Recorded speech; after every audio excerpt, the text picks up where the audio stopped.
Welcome to my channel Hema హంగామా. నేను Hema and welcome to episode number 18 promo analysis 1 and 2 promos కలిపి చెప్పేస్తున్నాను.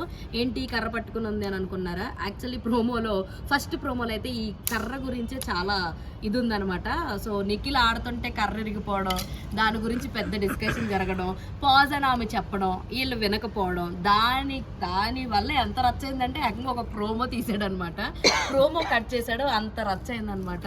వీళ్ళు వాగుతూనే ఉన్నారు. యష్మి అదే పాయింట్ ఇలా అయింది, అలా అయింది, అది ఇది అని నిఖిల్ డిఫెండ్ చేస్తున్నాడు, అభయ్ డిఫెండ్ చేస్తున్నాడు. ఇలా ఉంటే కనుక నేను ఇంకే గేమ్ ఆడను, తను ఏం డిసిజన్ తీసుకొని నేనైతే ఇంకే గేమ్స్ ఆడను బిగ్ బాస్ అని చెప్పేసి అభయ్ తన తుది నిర్ణయంలో చెప్తున్నాడు. అఫ్కోర్స్ అవి మార్చుకుంటారు అనుకో, అలాగే ఉండరు. బట్ ఏంటంటే ఈ ఒక్క కర్రల బ్యాటిల్స్ ఏవైతే ఇచ్చారో ఇరిగిపోవడం వల్ల బెలూన్స్ టాస్క్ ఇంకా రచ్చ కొనసాగుతూనే ఉంది. ఎవరికి పాయింట్ వచ్చింది అన్నది మనకి ఇంకా క్లారిఫై అయితే చేయలేదు. సో అందులో అయితే డిస్కషన్స్ అంతా జరుపుకున్నారు. అండ్ నెక్స్ట్ ప్రోమో రిలీజ్ అయింది ఇందాక, అరౌండ్ 2 hours అంతా అయింది. సో అందులో ఏంటంటే ప్రభావతి 2.0 అని చెప్పించారు. ఈ టాస్క్ని మనం గతంలో కూడా చూసాము. ఒక పెద్ద కోడిని పెడతారు, అది గుడ్లు ఇస్తుంది, ఆ గుడ్లు దాసి వాళ్ళకి ఇవ్వాలన్నమాట. సో ఇప్పుడు కూడా అదే టాస్క్ పెట్టారు. ఓవరాల్గా ఏమనిపిస్తుంది అంటే రోజు రోజుకి బిగ్ బాస్ కాస్త రొట్ట బిగ్ బాస్లో అయిపోతుంది అనిపిస్తుంది. అసలే కంటెస్టెంట్స్ వరస్ట్గా ఉన్నారు. వీళ్ళు అన్నిటికీ అరిచేయడమే మా మెయిన్ మోటో లాగా ఫీల్ అవుతున్నారు అనమాట. సో అలాంటిది ఇలాంటి చూసేసిన టాస్క్లు పెట్టడం వల్ల చాలా అంటే చాలా చాలా చిరాగ్గా అనిపిస్తుంది అనమాట. చూసిన టాస్క్నే వీళ్ళు పెర్ఫామ్ చేయడం చూసి, అందులో వాళ్ళు కొట్టుకోవడం చూసి, యష్మి అయితే మేము ఆడట్లేదా, ఫిజికల్ అంటున్నారు, మరి మేము ఆడుతున్నాం కదా, మీ వాళ్ళు ఆడడానికి ఏంటి అని పోకింగ్ ఆట తక్కువ, పోకింగ్ ఎక్కువ, వాగుడు ఎక్కువ, రూల్స్ని ఫాలో అవ్వరు.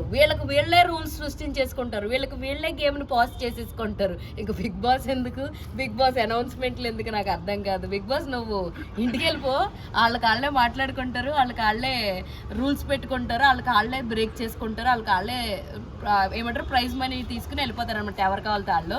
అంత వరస్ట్గా ఉన్నారు ప్రతి ఒక్కరు. బట్ గేమ్ పరంగా చూసుకుంటే బాగా ఆడేవాళ్ళు అయితే నిఖిల్ బాగా ఆడుతున్నాడు అండి. గేమ్ అనగానే నిఖిల్ చాలా బాగా ఆడుతున్నాడు. అమ్మాయిల్లో చూసుకుంటే యష్మి ఆట కన్నా పోకింగ్ మీద ఎక్కువ ఉంది, ఆట ఆడేది ఏం కనబడతలేదు.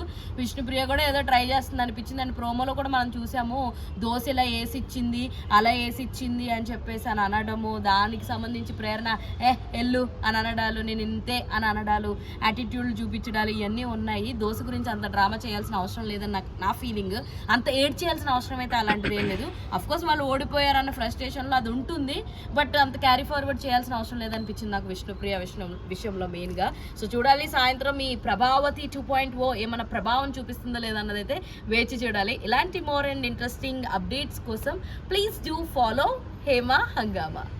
అరే చెప్పురా అదేరా ఇందాక చెప్పమని చెప్పే కదా. ఏది ఫ్రెండ్స్ సబ్స్క్రైబ్ చేసుకోండి ఫ్రెండ్స్ కదా, మీరు కూడా సబ్స్క్రైబ్ చేసుకోండి. లేకపోతే